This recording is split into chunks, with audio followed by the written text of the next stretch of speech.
여러분, 사람의 마음은 참으로 복잡합니다. 특히 부모와 자식의 관계는 끊어내기 어려운 가장 질긴 인연이지요. 그런데 정약용은 냉철하게 말했습니다. 자식이라고 해서 모두 붙잡아야 하는 것은 아니다. 이 말은 단순한 훈계가 아니라 부모의 삶을 지켜내기 위한 깊은 지혜였습니다. 우리가 살아가다 보면 자식을 위해 온 삶을 바치고도 결국 배신당하거나 상처만 남는 경우를 많이 보게 됩니다.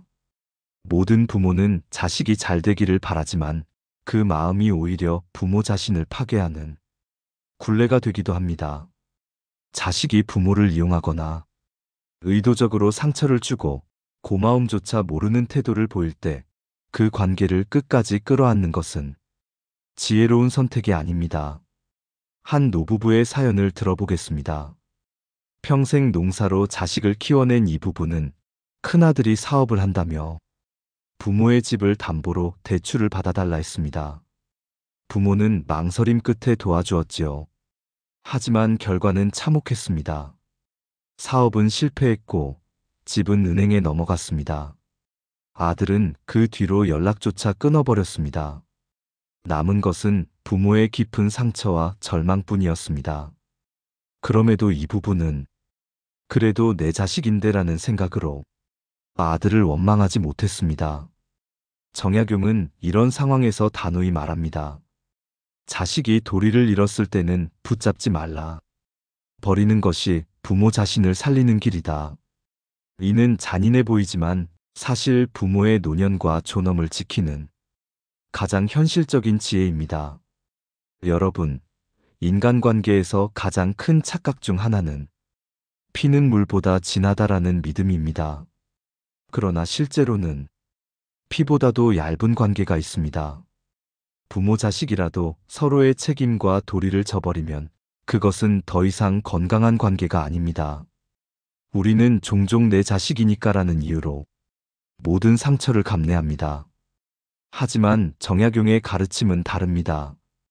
부모도 한 인간으로서 존엄을 지켜야 하고 때로는 자식을 버릴 줄 알아야 한다는 것입니다. 이 이야기를 들으면서 여러분은 어떤 생각이 드시나요? 혹시 지금도 자식 때문에 가슴 깊이 아픔을 안고 살아가고 있지는 않습니까? 부모의 희생이 당연한 듯 여겨지고 아무 감사도 받지 못한 채 홀로 울음을 삼킨 적은 없으신가요? 오늘 우리가 함께 나눌 이야기는 바로 여기에 있습니다. 인간관계의 지혜, 사람의 본성을 꿰뚫는 눈, 그리고 관계를 잘 풀어가는 간단한 방법. 정약용의 통찰을 통해 부모로서 지켜야 할 마지막 선이 무엇인지, 그리고 어떻게 해야 내 삶을 무너지지 않게 지킬 수 있는지를 나누고자 합니다. 여러분, 지금부터 시작될 이 이야기는 결코 가볍지 않습니다. 그러나 아픈 만큼 깊은 깨달음을 줄 것이고 여러분의 삶의 단단한 울타리가 되어줄 것입니다. 이제 본격적으로 정약용의 지혜 속으로 들어가 보겠습니다. 한번 생각해 보십시오. 우리가 살아가며 가장 후회하는 순간은 누군가에게 끝없이 기대고 매달리다 결국 상처받을 때입니다. 그 상대가 친구나 동료라면 다시 관계를 정리할 수 있지만 자식이라면 이야기가 달라집니다. 피 한 방울 섞인 그 끈 때문에 부모는 더 쉽게 무너집니다. 실제로 제게 상담을 요청한 한 어머니가 있었습니다. 아들은 30이 넘도록 취직하지 않고 늘 부모에게 생활비를 달라고 했습니다. 처음에는 시간이 필요하겠지 하며 기다려 주었지만 세월이 흘러도 상황은 나아지지 않았습니다. 오히려 점점 더 당당하게 요구했고 어머니의 연금마저 손에 넣으려 했습니다. 어머니는 괴로움 속에서 말씀하셨습니다. 내가 낳은 자식인데 어떻게 버립니까? 하지만 이렇게 끌려가다가는 내 삶이 다 끝나버릴 것 같습니다. 여러분, 이 상황은 특별한 이야기가 아닙니다. 주변을 살펴보면 비슷한 고통을 겪는 부모들이 많습니다. 정약용은 바로 이런 경우를 꿰뚫어 보았습니다. 그는 말했습니다. 부모의 마음이 무너질 때 그 집안은 더 이상 바로 설 수 없다. 즉, 부모가 스스로 무너지는 순간, 자식도 결국 파멸로 향한다는 뜻입니다. 부모의 역할은 끝없는 희생이 아닙니다. 진정한 역할은 자식에게 책임과 도리를 가르치는 것입니다. 만약 그 도리를 잃은 자식이라면 과감히 거리를 두어야 합니다. 그것이 부모를 지키는 동시에 자식을 일깨우는 길이기도 합니다. 사실 부모가 자식을 끊어내는 선택은 잔인한 것이 아니라 마지막으로 내리는 사랑의 경고입니다.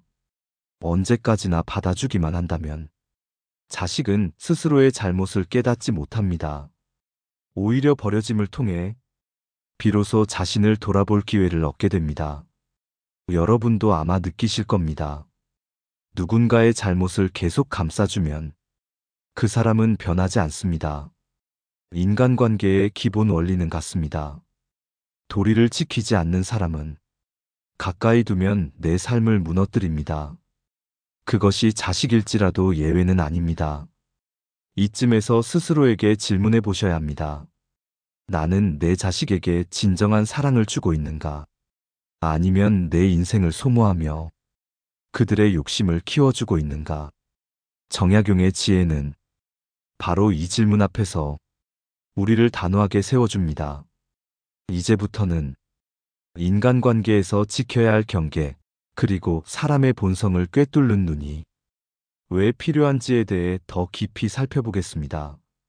어느 날 마을의 한 아버지가 정약용을 찾아와 눈물을 흘리며 하소연을 했다고 전해집니다. 평생 피땀 흘려 모은 재산을 아들에게 물려주었는데 그 아들이 도리도 모르고 오히려 나를 천대합니다. 어찌해야 하겠습니까? 정약용은 잠시 그를 바라보다 조용히 이렇게 말했다고 합니다. 사람의 본성은 작은 일에서 드러난다. 은혜를 받고도 고마워하지 않는 자식은 이미 마음이 썩은 것이다. 그런 자식은 내쳐야 한다. 여러분, 이 말은 단순히 부모와 자식의 관계에만 해당되지 않습니다. 사람을 볼 때 우리는 말과 겉모습에 자주 속습니다. 하지만 본성은 작은 순간, 특히 이익이 오고 가는 자리에서 가장 선명하게 드러납니다. 돈을 빌려주었을 때, 힘든 상황에서 부탁을 했을 때, 혹은 내가 약해진 순간, 상대가 어떻게 반응하는지를 보십시오. 거기서 진짜 얼굴이 나타납니다. 한 중년 여성의 사례가 있습니다. 그녀는 두 자녀를 위해 모든 것을 희생하며 살아왔습니다. 학비, 결혼 자금까지 모두 뒷바라지했지만 막상 병을 얻어누우니 아무도 곁을 지키지 않았습니다. 그녀는 말했습니다. 내가 자식을 너무 몰랐습니다. 이들이 어떤 본성을 가지고 있는지 제대로 보지 못했습니다. 여러분, 정약용은 본성을 꿰뚫는 눈을 인간관계의 첫 번째 무기라고 했습니다. 겉모습에 속지 말고 상대의 일관된 행동을 보라는 것입니다. 특히 부모라면 자식의 본성을 더 냉정하게 바라보아야 합니다. 어릴 적부터 작은 약속을 지키는지, 남의 물건을 존중하는지, 은혜를 기억하는지를 살펴야 합니다. 이런 작은 습관이 쌓여 그 사람의 인생을 결정짓기 때문입니다. 사람의 본성은 좋은 시절에는 잘 드러나지 않습니다. 모든 것이 평온할 때는 누구나 친절하고 누구나 미소를 지을 수 있습니다. 그러나 위기와 어려움 속에서 남을 밟고 올라서려는지 아니면 함께 짐을 나누려 하는지에 따라 본성의 결이 드러납니다. 여러분도 떠올려 보시길 바랍니다. 힘들 때 손 내밀면 당연하다는 듯 빼앗아가는 자식과 적어도 미안함을 알고 감사 인사를 건네는 자식은 같을 수 없습니다. 정약용이 말한 버려야 할 자식은 바로 은혜를 모르는 자식, 도리를 모르는 자식이었습니다. 이 지점에서 우리는 인간관계를 지혜롭게 이어가기 위해 더 깊은 고민을 해야 합니다. 과연 나는 어떤 본성을 가진 사람을 곁에 두고 있는가? 그리고 나 자신은 남들에게 어떤 본성으로 보이고 있는가? 이제 다음에서는 인간관계를 잘 풀어가는 구체적인 지혜에 대해 이야기해 보겠습니다. 정약용의 글에는 늘 인간을 꿰뚫는 날카로운 통찰이 담겨 있습니다. 그는 단호하게 말했습니다. 사람을 오래 보아야 한다. 잠시 보아서는 본성을 알 수 없다. 여러분, 이 말은 단순히 지혜로운 조언이 아닙니다. 실제로 수많은 인간관계의 파국을 막는 현실적인 방법입니다. 우리는 흔히 첫인상이나 짧은 만남으로 상대를 판단합니다. 겉모습이 반듯하고 말이 번지르르 하면 그 사람이 좋은 사람일 것이라 쉽게 착각하지요. 하지만 정약용은 사람은 3번의 상황을 거쳐야 진짜 얼굴이 드러난다라고 했습니다. 첫째, 어려움을 당했을 때입니다. 누군가가 힘든 상황에 처했을 때 그 옆에 남아주는지 아니면 자기만 살겠다고 뒤돌아서는지를 보십시오. 이때는 그 사람의 이기심과 충성심이 모두 드러납니다. 둘째, 이익이 오갔을 때입니다. 작은 돈거래, 하찮은 물건 하나를 두고도 본성이 드러납니다. 조그만 이익에도 눈이 돌아가고 남을 속이는 데 거리낌이 없는 사람이라면 그가 아무리 달콤한 말을 해도 결국 믿을 수 없는 사람입니다. 셋째, 권력을 가졌을 때입니다. 비록 작은 자리라도 책임이나 권한을 맡겨보십시오. 겸손하게 맡은 일을 감당하는 사람과 작은 힘을 가졌다고 주변을 얕보고 무례해지는 사람은 끝내 다른 길을 걸어가게 됩니다. 정약용은 이 3가지를 통해 사람의 본성을 살피라고 했습니다. 이는 자식에게도 그대로 적용됩니다. 자식이 어려움 속에서 부모를 위로하는가 아니면 부담으로 여기는가, 부모의 작은 재산을 두고 다투거나 욕심내지는 않는가, 또한 가정에서 작은 권한을 쥐었을 때 겸손히 책임을 다하는가, 이 모든 것이 자식의 본성을 보여주는 신호입니다. 철학자 쇼펜하우어 역시 비슷한 말을 남겼습니다. 사람은 행복할 때가 아니라 불행할 때 진짜가 드러난다. 이는 정약용의 지혜와 놀랍도록 맞닿아 있습니다. 사람의 본성은 화려한 순간이 아니라 곤궁한 자리에서 이익이 충돌하는 순간에서 그리고 힘을 쥐었을 때 드러나는 것입니다. 여러분, 여기서 우리가 배워야 할 것은 관계의 본질을 미리 꿰뚫어 보는 눈입니다. 자식이라고 해서 무조건 희생할 것이 아니라 그의 본성이 바르지 않다면 일찍부터 경계해야 한다는 것입니다. 이것이 부모로서의 슬픈 결단이자 현명한 사랑입니다. 다음에서는 이 지혜를 어떻게 일상 속에서 인간관계를 잘 풀어가는 방법으로 이어갈 수 있는지 살펴보겠습니다. 여러분, 우리가 살아가는 데 있어 인간관계는 끊임없는 시험과 같습니다. 특히 가족이라는 이름은 가장 따뜻하면서도 가장 큰 상처를 남기기도 합니다. 정약용은 이러한 인간관계를 다루며 도리를 잃은 자식은 버려야 한다라고 매섭게 단언했습니다. 그 말 속에는 부모의 눈물이 담겨 있으면서도 인생을 지켜내는 지혜가 숨어 있습니다. 철학자 공자는 효를 인간의 근본이라 했습니다. 하지만 그는 동시에 도리를 모르는 자식은 효를 잃은 자식이라 했지요. 이는 단순히 부모에게 순종하라는 말이 아니라 서로의 책임과 도리를 지켜야 관계가 바로 선다는 뜻입니다. 부모가 일방적으로 희생만 하고 자식이 의무를 져버린다면 그 관계는 이미 효가 사라진 것입니다. 현대 심리학에서도 비슷한 분석을 합니다. 부모가 자식에게 무한정 희생하는 관계를 착취적 관계라 부릅니다. 이 관계는 처음에는 사랑과 희생으로 포장되어 있지만 결국 부모의 자존감을 무너뜨리고 자식을 더욱 의존적으로 만듭니다. 그 결과 부모와 자식 모두 불행해지는 악순환에 빠집니다. 따라서 심리학자들은 말합니다. 건강한 부모-자식 관계란 서로가 독립적으로 설 수 있는 관계다. 여러분, 정약용의 지혜는 바로 여기에 닿아 있습니다. 자식을 사랑한다는 이유로 끝없이 매달리는 것은 결국 자식도 망치고 부모도 망칩니다. 부모가 자기 삶을 지키고 때로는 결단을 내려야 자식도 책임을 배우게 됩니다. 부모의 단호함은 차가운 외면이 아니라 진정한 교육이자 사랑의 다른 얼굴인 것입니다. 또 한 가지 중요한 점은 인간관계를 잘 풀어가는 방법은 결코 어렵지 않다는 사실입니다. 정약용은 복잡한 해답 대신 아주 단순한 원칙을 강조했습니다. 첫째, 도리를 지키는 사람과만 관계를 맺으라.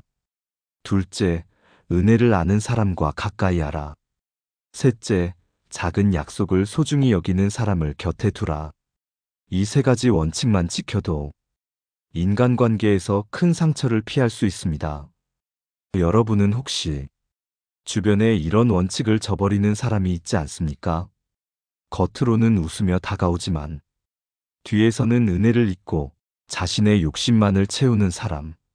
그 사람이 자식일지라도 계속 붙잡는 것은 결국 내 인생을 갉아먹는 일입니다. 정약용은 그것을 버려야 할 인연이라 표현했습니다. 이제 우리는 조금 더 깊은 차원에서 정약용이 왜 이런 단호한 결단을 강조했는지, 그리고 그것이 오늘을 살아가는 우리에게 어떤 의미가 되는지 철학적 관점에서 살펴보겠습니다. 여러분, 정약용이 강조한 버려야 할 자식의 기준은 결국 인간관계 전체에 적용되는 원리와 같습니다.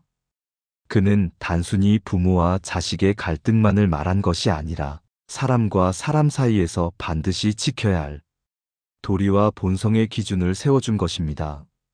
서양 철학자 마키아벨리는 인간은 본래 배은망덕하며 변덕스럽다라고 했습니다. 이 말은 인간의 본성이 얼마나 쉽게 변하고 얼마나 자기 이익에 따라 움직이는지를 냉정하게 보여줍니다. 따라서 무조건적인 희생과 인내로 관계를 유지하려는 태도는 현명하지 못한 선택입니다. 정약용이 강조한 것도 바로 이 지점이었습니다. 첫째, 인간관계에서 지켜야 할 원칙은 도리 없는 사람을 가까이 두지 않는 것입니다. 부모에게 은혜를 모르는 자식, 작은 약속조차 지키지 않는 사람은 결국 더 큰 배신을 가져옵니다. 둘째, 사람의 본성을 꿰뚫어 보아야 합니다. 겉모습과 말에 속지 말고 작은 일에서 드러나는 태도를 살펴야 합니다. 돈을 다루는 방식, 어려움 속에서 보여주는 행동이 그 사람의 본질을 말해줍니다. 셋째, 관계를 잘하는 가장 쉬운 방법은 거리를 지킬 줄 아는 것입니다. 무조건 가깝게만 두는 것이 좋은 관계가 아닙니다. 적당한 거리와 선을 지킬 때 비로소 존중이 생기고 오래가는 관계가 만들어집니다. 여러분, 정약용은 부모가 자식을 버려야 한다는 말을 통해 사실은 더 큰 인간관계의 진리를 말했습니다. 내 삶을 갉아먹는 관계라면 그것이 가족일지라도 단호히 끊어야 한다는 것. 그것이 부모로서 또한 인간으로서 나를 지켜내는 길이라는 것. 오늘을 사는 우리에게도 이 지혜는 여전히 유효합니다. 사회에서, 직장에서, 심지어 가까운 친구 사이에서도 도리를 모르는 사람을 붙잡고 있으면 결국 상처는 내 몫이 됩니다. 여러분이 존엄을 지키며 평온한 노년을 살아가려면 이 원칙을 반드시 기억해야 합니다. 이제 마지막으로 정약용의 가르침이 오늘의 삶에 어떤 실질적인 조언을 남기는지 정리하며 여러분께 따뜻한 마무리 말씀을 드리겠습니다. 여러분, 오늘 우리는 정약용의 냉철한 가르침을 따라 부모와 자식 관계 속에 숨겨진 깊은 지혜를 살펴보았습니다. 자식이라 해서 모두 붙잡아야 하는 것이 아니며 도리를 잃은 자식은 과감히 버려야 한다는 결단이 오히려 부모와 자식 모두를 살리는 길이라는 것. 이것이 오늘 이야기의 핵심입니다. 첫째, 인간관계의 지혜는 붙잡아야 할 사람과 놓아야 할 사람을 구분하는 데 있습니다. 내 삶을 지켜주는 사람과만 함께해야 마음이 무너지지 않습니다. 둘째, 사람의 본성을 보는 법을 잊지 말아야 합니다. 작은 약속을 대하는 태도, 이익이 오갈 때의 모습, 그리고 어려움 속에서의 반응. 이 세 가지에서 본성이 드러납니다. 정약용이 말한 것처럼 본성을 외면하면 결국 더 큰 상처를 입습니다. 셋째, 인간관계를 잘하는 쉬운 방법은 거리를 지킬 줄 아는 것입니다. 가까이 할 사람은 가까이 하고 멀리해야 할 사람은 멀리하는 단호함. 이 균형이 깨지면 관계는 곧 짐이 되고 삶은 끝없는 피로가 됩니다. 여러분, 우리는 부모이기 전에 한 인간입니다. 내 존엄을 지키고 내 삶을 무너지지 않게 지키는 것. 그것이야말로 진정한 사랑의 시작입니다. 자식을 버린다는 말이 잔인하게 들리더라도 그 안에는 부모와 자식 모두가 제자리를 찾게 하는 깊은 울림이 있습니다. 혹시 지금 여러분의 곁에 끝없이 상처만 남기는 관계가 있다면 한 번쯤 정약용의 말을 떠올려 보시길 바랍니다. 내 인생을 무너뜨리는 인연은 버려야 할 때가 있습니다. 그것이 여러분이 다시 숨을 고르고 평온을 되찾는 첫걸음이 될 것입니다. 오늘 이야기가 여러분의 마음에 작은 울림이 되어 삶의 선택 앞에서 조금 더 단단해지기를 바랍니다. 혹시 여러분은 어떤 순간에 관계를 끊어야 한다고 느끼셨는지 또는 버리지 못해 힘들었던 경험이 있으신지 댓글로 나누어 주시면 많은 분들에게 큰 위로가 될 것입니다. 이 방송이 도움이 되셨다면 구독과 좋아요로 함께 해주시길 부탁드립니다. 여러분의 참여가 더 깊은 이야기를 이어가는 힘이 됩니다. 오늘도 귀한 시간을 내어 함께 해주셔서 진심으로 감사합니다. 여러분의 삶이 조금 더 가벼워지고 조금 더 단단해지기를 기원합니다. 지혜의 숲이었습니다.